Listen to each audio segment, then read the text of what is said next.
किताब विपरन की रीत तो सच दा मार्ग भाग 16वां तीजे कांड दा 16वां भाग भोग लाउण दी परपाटी ਅਤੇ 17ਵਾਂ भाग ਕਾਮ ਵਾਸ਼ਨਾ ਦੀ ਤ੍ਰਿਪਤੀ ਦੇ ਸਾਧਨ ਦੇਵਤੇ।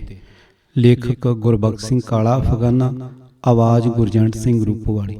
ਵਾਹਿਗੁਰੂ ਜੀ ਕਾ ਖਾਲਸਾ, ਵਾਹਿਗੁਰੂ ਜੀ ਕੀ ਫਤਿਹ। ਭੋਗ ਲਾਉਣ ਦੀ ਪਰਪਾਟੀ।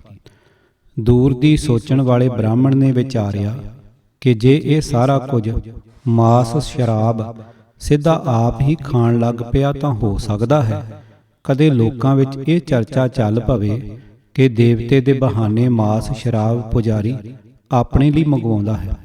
ਵਿਦਿਆ ਤੋਂ ਕੋਰੇ ਅੰਧ ਵਿਸ਼ਵਾਸੀ ਸ਼ਰਧਾਲੂ ਨੂੰ ਸਾਰੇ ਕੁਝ ਦਾ ਸੇਵਨ ਦੇਵਤਾ ਹੀ ਕਰਦਾ ਜ਼ਰੂਰ ਦਸਾਉਣਾ ਚਾਹੀਦਾ ਹੈ। ਇਸ ਮਹਾਂ ਵਿਦਵਾਨ ਨੇ ਉਸੇ ਪੱਥਰ ਦੀ ਮੂਰਤੀ ਨੂੰ ਜਿਹੜੀ ਉਸਨੇ ਆਪ ਹੀ ਘੜੀ ਅਥਵਾ ਕਢਵਾਈ ਸੀ, ਭੋਗ ਲਾਉਣ ਦੀ ਰੀਤ ਚਾਲੂ ਕਰਨ ਦੀ ਯੋਜਨਾ ਤਿਆਰ ਕਰ ਲਈ। ਸ਼ਰਧਾਲੂਆਂ ਨੂੰ ਸਮਝਾ ਦਿੱਤਾ ਕਿ ਦੇਵਤਾ ਜੀ ਵਾਸਤੇ ਭੇਟਾ ਕਰਨ ਵਾਲੇ ਪਦਾਰਥਾਂ ਮਾਸ ਸ਼ਰਾਬ ਆਦਿ ਸਭ ਕੁਝ ਦੀ ਤਿਆਰੀ ਕਰਨ ਵਾਲਿਆਂ ਨੇ ਸਣ ਕੱਪਣੀ ਇਸ਼ਨਾਨ ਕੀਤਾ ਹੋਵੇ। ਚੁੱਲ੍ਹਾ ਚੌਂਕਾ ਗਊ ਦੇ ਗੋਹੇ ਦੇ ਨਵੇਂ ਲੇਪਣ ਨਾਲ ਪਵਿੱਤਰ ਕਰ ਲਿਆ ਜਾਵੇ।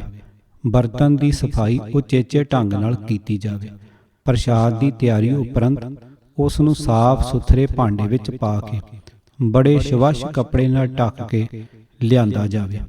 ਦੇਵਤੇ ਦੇ ਪ੍ਰਸ਼ਾਦ ਦੇ ਅੱਗੇ ਇੱਕ ਅਜਿਹਾ ਮਨੁੱਖ ਜਲ ਦੇ ਛੱਟਾ ਮਾਰਦਾ ਆਵੇ ਜਿਸ ਨੇ ਇਸ਼ਨਾਨ ਕੀਤਾ ਹੋਵੇ ਅਤੇ ਉਹ ਮੰਦਰ ਵਿੱਚ ਪੁੱਜ ਕੇ ਪੁਜਾਰੀ ਨੂੰ ਸੂਚਿਤ ਕਰੇ।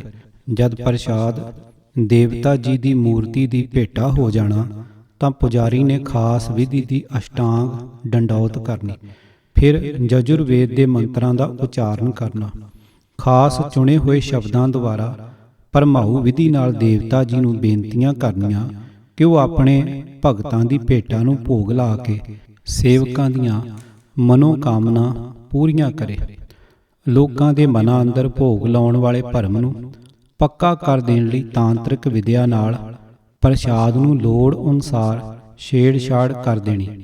ਆਪੇ ਬਣਾਈ ਹੋਈ ਅਰਦਾਸ ਦੇ ਬੋਲਾਂ ਵਿੱਚ ਇਹ ਸਮਝਾ ਦੇਣਾ ਕਿ ਦੇਵਤਾ ਜੀ ਨੇ ਪੁਜਾਰੀ ਦੇ ਹੀ ਮੂੰਹ ਰਾਹੀਂ ਰਚਣਾ ਹੈ। ਲੋਕਾਂ ਨੂੰ ਨਿਸ਼ਚਾ ਹੋ ਗਿਆ ਕਿ ਪੁਜਾਰੀ ਦਾ ਰੱਜ ਹੀ ਦੇਵਤੇ ਦਾ ਅਸਲੀ ਰੱਜ ਹੈ। ਜੇ ਪੁਜਾਰੀ ਰਾਜ਼ੀ ਤੇ ਦੇਵਤਾ ਬਾਗੋ ਬਾਗ। ਇਹ ਭਰਮ ਪੱਕਾ ਹੋ ਗਿਆ ਕਿ ਦੇਵਤਾ ਜੀ ਸਾਰੇ ਭੋਗਾਂ ਦਾ ਰਸ ਬ੍ਰਾਹਮਣ ਦੇ ਸਰੀਰ ਵਿੱਚ ਦੀ ਹੀ ਮਾਣਦੇ ਹਨ ਅਤੇ ਭਗਤਾਂ ਨੂੰ ਵਰ ਵੀ ਪੁਜਾਰੀ ਦੀ ਜ਼ਬਾਨ ਤੇ ਹੀ ਬੈਠ ਕੇ ਦਿੰਦੇ ਹਨ। ਫੁੱਟਨੋਟ: ਰਾਮਾਇਣ ਗਾਥਾ ਵਿਚਲੇ ਲੰਕਾਪਤੀ ਰਾਵਣ ਦਾ ਭਰਾ ਕੁੰਭਕਰਨ ਭਗਵਾਨ ਬ੍ਰਹਮਾ ਜੀ ਕੋਲੋਂ ਇੰਦਰਾਸਨ ਦੀ ਪ੍ਰਾਪਤੀ ਦਾ ਵਰ ਮੰਗਣਾ ਚਾਹੁੰਦਾ ਹੈ। ਇੰਦਰਦੇਵ ਆਪਣੇ ਹੱਥੋਂ ਰਾਜ ਜਾਂਦਾ ਸਮਝ ਕੇ ਘਾਬਰ ਗਏ ਅਤੇ ਸਰਸਵਤੀ ਦੇਵੀ ਨੂੰ ਕੁੰਭਕਰਨ ਦੀ ਜ਼ਬਾਨ ਤੇ ਬਿਠਾ ਕੇ ਉਸ ਕੋਲੋਂ ਇੰਦਰਾਸਨ ਦੇ ਥਾਂ ਨਿੰਦਰਾਸਨ ਖਵਾ ਦਿੱਤਾ। ਨੀਂਦ ਦਾ ਵਰ ਮਿਲ ਜਾਣ ਕਾਰਨ ਕੁੰਭਕਰਨ 6 ਮਹੀਨੇ ਸੁੱਤਾ ਰਹਿੰਦਾ ਸੀ। ਇਸ ਦ੍ਰਿਸ਼ ਨੂੰ ਰਾਮਾਇਣ ਗਾਥਾ ਵਾਲੀਆਂ ਵੀਡੀਓ ਰੀਲਾਂ ਵਿੱਚ ਦਰਸਾਇਆ ਹੋਇਆ ਹੈ। ਬ੍ਰਾਹਮਣ ਦੇ ਚੇਲਿਆਂ ਨੂੰ ਪੱਕਾ ਭਰੋਸਾ ਹੈ ਕਿ ਦੇਵਤੇ ਮਨੁੱਖ ਦੀ ਜ਼ਬਾਨ ਤੇ ਬੈਠ ਕੇ ਉਸ ਨੂੰ ਆਪਣੀ ਮਰਜ਼ੀ ਅਨੁਸਾਰ ਬੁਲਵਾ ਸਕਦੇ ਹਨ। ਲੋਕਾਂ ਨੇ ਵਿਪਰ ਜੀ ਦੀਆਂ ਮਿੰਨਤਾਂ ਕਰਨੀਆਂ ਕਿ ਉਹ ਮਾਸ ਅਤੇ ਸ਼ਰਾਬ ਦੇ ਪ੍ਰਸ਼ਾਦ ਨਾਲ ਰੱਜ ਕੇ ਸ਼ਰਧਾਲੂਆਂ ਨੂੰ ਦੇਵਤੇ ਦੀਆਂ ਖੁਸ਼ੀਆਂ ਲੈ ਦੇਵੇ। ਪ੍ਰਸ਼ਾਦ ਦਾ ਕਿਣਕਾ ਮਾਤਰ ਸੰਗਤ ਵਿੱਚ ਵੀ ਵਰਤਦਾ, ਪਰ ਉੱਥੇ ਆਏ ਬ੍ਰਾਹਮਣਾਂ ਨੂੰ ਪੂਰਾ ਰੱਜ ਕਰਾਇਆ ਜਾਣਾ ਧਰਮ ਦਾ ਅੰਗ ਸਮਝਿਆ ਜਾਣ ਲੱਗ ਪਿਆ ਸੀ। ਮਾਸ ਸ਼ਰਾਬ ਨਾਲ ਰੱਜ ਕੇ ਬ੍ਰਾਹਮਣਾਂ ਨੇ ਜਿੰਨੀਆਂ ਵੱਧ ਖਰਮਸਤੀਆਂ ਕਰਨੀਆਂ, ਲੋਕਾਂ ਨੇ ਓਨੀ ਹੀ ਵੱਧ ਦੇਵਤੇ ਦੀ ਪ੍ਰਸੰਨਤਾ ਸਮਝਣੀ। ਪੁਜਾਰੀ ਨੂੰ ਖਰੂਦ ਕਰਦਾ ਵੇਖ ਕੇ ਸ਼ਰਧਾਲੂਆਂ ਨੇ ਦੇਵਤੇ ਅਤੇ ਵਿਪਰਾਂ ਦੀ ਜੈ ਦੇ ਜੈਕਾਰਿਆਂ ਨਾਲ ਮੰਦਰ ਦੀਆਂ ਕੰਧਾਂ ਕੰਬਾ ਦੇਣੀਆਂ। ਬ੍ਰਾਹਮਣ ਦੀ ਇਸ ਰਾਸ ਲੀਲਾ ਵਿੱਚ ਬੀਬੀਆਂ ਸ਼ਾਮਲ ਹੋਣੋਂ ਸ਼ਰਮਾਈਆਂ ਤਾਂ ਕਾਲੀ ਦੇਵੀ, ਸ਼ਕਤੀ ਆਦਿ ਇਸਤਰੀ ਰੂਪ ਦੇਵੀਆਂ ਨੂੰ ਮਾਸ ਸ਼ਰਾਬ ਦਾ ਸ਼ੌਕੀਨ ਦੱਸ ਕੇ ਉਹਨਾਂ ਦੀਆਂ ਮੂਰਤੀਆਂ ਨੂੰ ਕਈ ਵਿਧੀਆਂ ਨਾਲ ਸ਼ਿੰਗਾਰ ਕੇ ਮੰਦਰਾਂ ਵਿੱਚ ਸਥਾਪਿਤ ਕਰ ਦਿੱਤਾ। ਮਾਸ ਸ਼ਰਾਬ ਉਹਨਾਂ ਦੇਵੀਆਂ ਦੀ ਭੇਟਾ ਕਰਨ ਵਾਸਤੇ ਬੀਬੀਆਂ ਨੇ ਆਪਣਾ ਉਚੇਚਾ ਧਰਮ ਮੰਨ ਲਿਆ। ਹੁਣ ਬੀਬੀਆਂ ਦੇ ਝੁਰਮਟ ਵੀ ਸ਼ਰਾਬੀਆਂ ਦੀ ਰਾਸ ਲੀਲਾ ਦਾ ਹਿੱਸਾ ਬਣਨ ਲੱਗ ਗਏ। ਇਹ ਹੈ ਦੇਵਤਿਆਂ ਨੂੰ ਅਥਵਾ ਇਸ਼ਟ ਨੂੰ ਭੋਗ ਲਾਉਣ ਦਾ ਪਿਛੋਕੜ। ਹੋ ਸਕਦਾ ਹੈ ਕਦੇ ਕਿਸੇ ਨੇਕ ਅਤੇ ਸੂਝਵਾਨ ਰਾਜੇ ਨੇ ਬ੍ਰਾਹਮਣਾਂ ਦੀਆਂ ਇਹਨਾਂ ਹਰਕਤਾਂ ਵਿਰੁੱਧ ਕਿਤੇ ਕੋਈ ਰੋਸ ਕਰ ਦੇਣ ਦੀ ਦਲੇਰੀ ਕਰ ਲਈ ਹੋਵੇ, ਬ੍ਰਾਹਮਣ ਬਰਾਦਰੀ ਰੋਹ ਵਿੱਚ ਆ ਗਈ। ਬ੍ਰਾਹਮਣ ਦੀ ਕਿਸੇ ਕਰਤੂਤ ਦੇ ਵਿਰੁੱਧ ਬੋਲਣ ਦੀ ਦਲੇਰੀ ਕਰਨ ਦੀ ਭੁੱਲ ਕਰਨ ਤੋਂ ਰਾਜਿਆਂ ਦਾ ਸਦਾ ਲਈ ਮੂੰਹ ਬੰਦ ਕਰ ਦੇਣ ਲਈ ਧਰਮ ਗ੍ਰੰਥਾਂ ਦੀ ਅਜਿਹੇ ਢੰਗ ਨਾਲ ਵਰਤੋਂ ਕੀਤੀ ਕਿ ਰਾਜੇ ਕੰਬ ਗਏ। ਸੁਆਮੀ ਰਾਮ ਤੀਰਥ ਦੰਡੀ ਸੰਨਿਆਸੀ ਜੀ ਦੀ ਪੁਸਤਕ ਦੇ 24 ਸਫ਼ੇ ਦਾ ਲੇਖ ਇਸ ਤਰ੍ਹਾਂ ਹੈ। ਬ੍ਰਹਮਮੈ ਵਰਤ ਪੁਰਾਣ ਪ੍ਰਕਿਰਤੀ ਖੰਡ ਅਧਿਆਇ 54 ਸ਼ਲੋਕ 47, 48 ਅਤੇ 49। ਸ਼ਲੋਕਾਂ ਦੇ ਅਰਥ ਇਸ ਪ੍ਰਕਾਰ ਹਨ। ਰਾਜਾ ਸੁਜਾਗ ਨੇ ਰਾਜਸੂ ਨਾਂ ਦੇ 1000 ਜੱਗ ਨਰਮਦਾ ਨਦੀ ਦੇ ਕੰਢੇ ਤੇ ਕੀਤੇ ਸਨ। 3 ਲੱਖ ਅਸ਼ਵਮੇਧ ਜੱਗ ਕੀਤੇ, ਅਰਥਾਤ 3 ਲੱਖ ਘੋੜੇ ਮਾਰੇ। ਇਸੇ ਤਰ੍ਹਾਂ ਉਸਨੇ ਬੜੀ ਅਜੀਬ ਵਿਧੀ ਨਾਲ 4 ਲੱਖ ਗੋਮੇਧ ਜੱਗ ਕੀਤੇ, ਅਰਥਾਤ 4 ਲੱਖ ਗਊਆਂ ਮੌਤ ਦੇ ਘਾਟ ਉਤਾਰੀਆਂ ਅਤੇ 3 ਲੱਖ ਨਰਮੇਧ ਜੱਗ ਕੀਤੇ, ਅਰਥਾਤ 3 ਲੱਖ ਬੇਗਨਾਹ ਮਨੁੱਖਾਂ ਨੂੰ ਕਤਲ ਕਰ ਦਿੱਤਾ ਸੀ। ਘੀ ਵਿੱਚ ਤਲ ਕੇ 5 ਲੱਖ ਗਊਆਂ ਦੇ ਮਾਸ ਨਾਲ ਚੱਬਣ, ਚੂਸਣ, ਚੱਟਣ ਤੇ ਪੀਤੇ ਜਾਣ ਵਾਲੇ ਅਤੇ ਅੰਤ ਦੁਰਲੱਭ ਮਿੱਠੇ ਪਦਾਰਥਾਂ ਨਾਲ ਰਾਜਾ ਸੁਯਾਗ ਨਿਤ 3-3 ਕਰੋੜ ਬ੍ਰਾਹਮਣਾਂ ਨੂੰ ਭੋਜਨ ਕਰਾਇਆ ਕਰਦਾ ਸੀ। ਅਜਿਹਾ ਕੁਝ ਲਿਖੇ ਜਾਣ ਤੇ ਬ੍ਰਾਹਮਣ ਦੀ ਕਿਸੇ ਵੀ ਲੀਲਾ ਵਿਰੁੱਧ ਮੂੰਹ ਖੋਲਣ ਦੀ ਹਿੰਮਤ ਸਦਾ ਲਈ ਖਤਮ ਹੋ ਗਈ, ਕਿਉਂਕਿ ਸਾਰੇ ਧਰਮ ਗ੍ਰੰਥ ਉਚਾਰੇ ਅਤੇ ਸੁਣੇ ਕਿਸੇ ਭਗਵਾਨ ਜਾਂ ਦੇਵਤੇ ਆਦਿ ਅਸਮਾਨੀ ਸ਼ਕਤੀ ਨਹੀਂ ਹਨ। ਇਹ ਸਭ ਕੁਝ ਗ੍ਰੰਥਾਂ ਵਿੱਚ ਲਿਖਿਆ ਕਿਸਨੇ ਸੀ, ਇਹ ਪੁੱਛਣ ਦੀ ਹਿੰਮਤ ਅੱਜ ਵੀ ਕਿਸ ਵਿੱਚ ਹੈ। ਇਸ ਲਈ ਧਰਮ ਗ੍ਰੰਥ ਦੀ ਗੱਲ ਨੂੰ ਝੂਠੀ ਆਖਣਾ ਰੱਬ ਨੂੰ ਝੂਠਾ ਕਹਿਣਾ ਮੰਨਿਆ ਜਾਂਦਾ ਸੀ। ਇਸ ਲਈ ਇਸ ਸਭ ਕੁਝ ਲਈ ਹਰ ਪਾਸਿਓਂ ਸਭ ਸੱਤ ਹੈ, ਸਭ ਸੱਤ ਹੈ ਦੀ ਧੁਨੀ ਹੀ ਗੂੰਜਦੀ ਸੁਣੀ ਜਾਂਦੀ ਸੀ। ਗੁਰਦੇਵ ਜੀ ਦਾ ਫਰਮਾਨ ਹੈ, ਸਹਸ ਖੱਟੇ ਲੱਖ ਕੋ ਉਠ ਧਾਵੈ, ਤ੍ਰਿਪਤ ਨ ਆਵੈ ਮਾਇਆ ਪਾਛੈ ਪਾਵੇ। ਪੰਨਾ 278। ਮਨੁੱਖ ਹਜ਼ਾਰਾਂ ਖੱਟਦਾ ਹੈ ਤੇ ਲੱਖਾਂ ਮਗਰ ਉੱਠ ਭੱਜਦਾ ਹੈ। ਮਾਇਆ ਜੋੜਦਾ ਹੈ ਪਰ ਰੱਜ ਨਹੀਂ ਹੁੰਦਾ। ਬ੍ਰਾਹਮਣ ਕੋਲ ਮਾਇਆ ਦੇ ਢੇਰ ਲੱਗ ਰਹੇ ਸਨ, ਪਰ ਇਹ ਸਭ ਕੁਝ ਅੱਗ ਵਿੱਚ ਬਾਲਣ ਪੈਣ ਦਾ ਕੰਮ ਦੇ ਰਿਹਾ ਸੀ। ਤ੍ਰਿਸ਼ਨਾ ਹੋਰ ਭੜਕ ਰਹੀ ਸੀ। ਧਰਮ ਕਰਮ ਦੇ ਮਸਲੇ ਵਿੱਚ ਲੋਕ ਪੂਰੀ ਤਰ੍ਹਾਂ ਬ੍ਰਾਹਮਣ ਤੇ ਨਿਰਭਰ ਹੋ ਚੁੱਕੇ ਸਨ। ਦਿਲ ਕਰੇ ਬ੍ਰਾਹਮਣ ਮਨੁੱਖ ਨੂੰ ਸੁਰਗਾਂ ਦਾ ਵਾਸੀ ਬਣਾ ਦੇਵੇ ਅਤੇ ਦਿਲ ਕਰੇ ਤਾਂ ਇਸ ਨੂੰ ਨਰਕਾਂ ਵਿੱਚ ਧੱਕ ਦੇਵੇ। ਦੂਰ ਦੀ ਸੋਚ ਕੇ ਯੋਜਨਾ ਬਣਾਉਣ ਵਾਲਾ ਚਤੁਰ ਪੁਰੋਹਿਤ ਭਾਰਤੀ ਮਨੁੱਖ ਨੂੰ ਅਜਿਹੇ ਢੰਗ ਨਾਲ ਆਪਣੇ ਭਰਮ ਜਾਲ ਦੀਆਂ ਤੰਦਾਂ ਵਿੱਚ ਉਲਝਾ ਦੇਣਾ ਚਾਹੁੰਦਾ ਸੀ ਕਿ ਰਹਿੰਦੀ ਦੁਨੀਆ ਤੱਕ ਬ੍ਰਾਹਮਣੀ ਲੁੱਟ ਤੋਂ ਛੁਟਕਾਰਾ ਨਾ ਪਾ ਸਕੇ।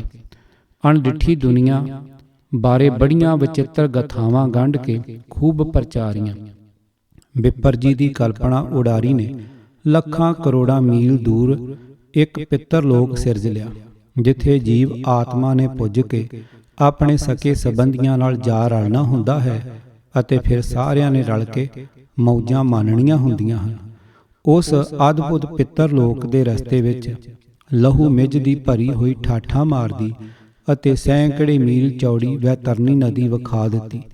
ਨਰਕਾਂ ਵਿੱਚ ਮਿਲਣ ਵਾਲੇ ਭਿਆਨਕ ਨਜ਼ਾਰਿਆਂ ਦੇ ਚਿੱਤਰ ਬਣਾ ਕੇ ਧਰਮ ਅਸਥਾਨਾਂ ਦੀਆਂ ਕੰਧਾਂ ਨਾਲ ਲਟਕਾ ਦਿੱਤੇ। ਲੋਕਾਂ ਦੇ ਚੰਗੇ ਮੰਦੇ ਕਰਮਾਂ ਦਾ ਹਿਸਾਬ ਕਰਕੇ ਡੰਨ ਦੇਣ ਵਾਲੇ ਧਰਮਰਾਜ ਦੇ ਅਤੇ ਉਸ ਦੇ ਪੇਸ਼ਕਾਰ ਚਿੱਤਰਗੁਪਤ ਦੀ ਭਿਆਨਕ ਕਚਹਿਰੀ ਦੇ ਜੰਮ ਅਤੇ ਉਹਨਾਂ ਦੀ ਕਰੜੀ ਮਾਰ ਦੇ ਭਿਆਨਕ ਦ੍ਰਿਸ਼ ਅਜਿਹੇ ਢੰਗ ਨਾਲ ਪ੍ਰਚਾਰੇ ਕਿ ਮੌਤ ਅਥਵਾ ਨਰਕਾਂ ਦੇ ਨਾਮ ਤੋਂ ਮਨੁੱਖ ਦਾ ਮਨ ਡੋਬੇ ਖਾਣ ਲੱਗ ਪਿਆ। ਦੂਜੇ ਪਾਸੇ ਸੁਰਗਾਂ ਦੇ ਅਲੋਕਾਰ ਸੁੱਖਾਂ ਦੀਆਂ ਝਾਕੀਆਂ ਵੀ ਬੜੇ ਭਰਮਾਊ ਢੰਗ ਨਾਲ ਪੇਸ਼ ਕੀਤੀਆਂ। ਮਰਨ ਉਪਰੰਤ ਜੀਵ ਆਤਮਾ ਨਾਲ ਵਾਪਰਨ ਵਾਲੇ ਸਾਰੇ ਹਾਲਾਤ ਅਥਵਾ ਉਸ ਦੀ ਹੋਣ ਵਾਲੀ ਗਤੀ ਜਾਂ ਦੁਰਗਤੀ ਦੀ ਸਾਰੀ ਕਥਾ ਵਾਲਾ ਗਰੁੜ ਪੁਰਾਣ ਨਾਂ ਦਾ ਇੱਕ ਅਡਰਾ ਧਰਮ ਗ੍ਰੰਥ ਹੋਂਦ ਵਿੱਚ ਆ ਗਿਆ।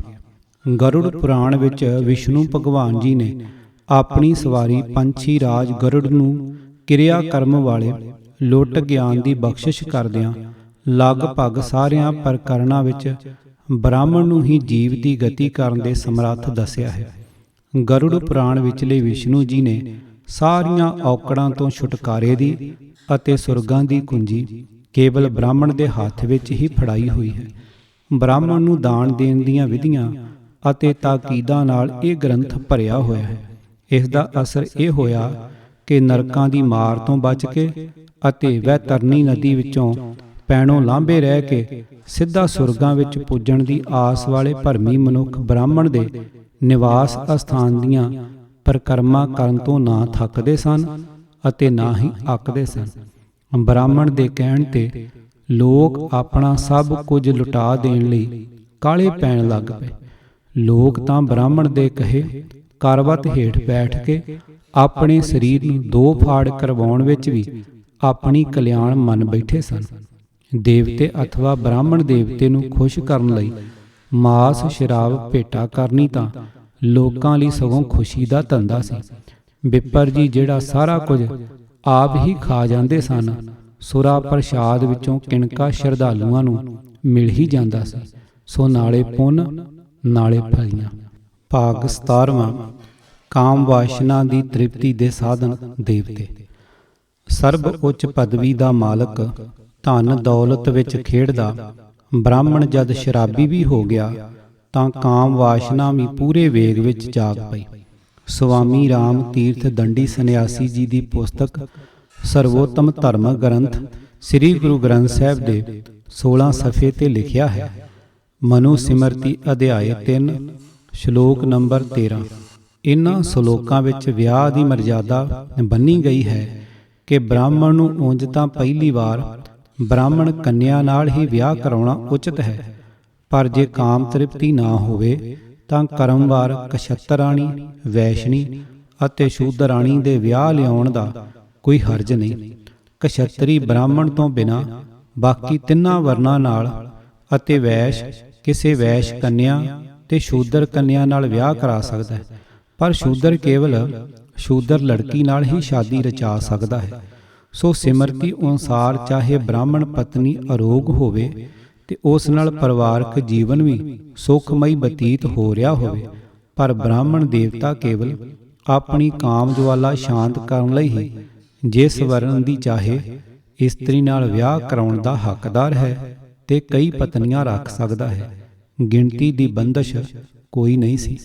ਪਰ ਬਿੱਪਰ ਜੀ ਦੀ ਕਾਮ ਤ੍ਰਿਪਤੀ ਵਾਸਤੇ ਇੰਨੀਆਂ ਕੁ ਖੁੱਲ੍ਹਾਂ ਤਾਂ ਉਹਨਾਂ ਚਿਰ ਲਈ ਹੀ ਕਾਫੀ ਹੋ ਸਕਦੀਆਂ ਸਨ ਜਿੰਨਾ ਚਿਰ ਹੋਸ਼ ਵਿੱਚ ਸੀ, ਪਰ ਹੁਣ ਤਾਂ ਇਸ ਨੂੰ ਕਈ ਪ੍ਰਕਾਰ ਦੇ ਨਸ਼ੇ ਸਨ।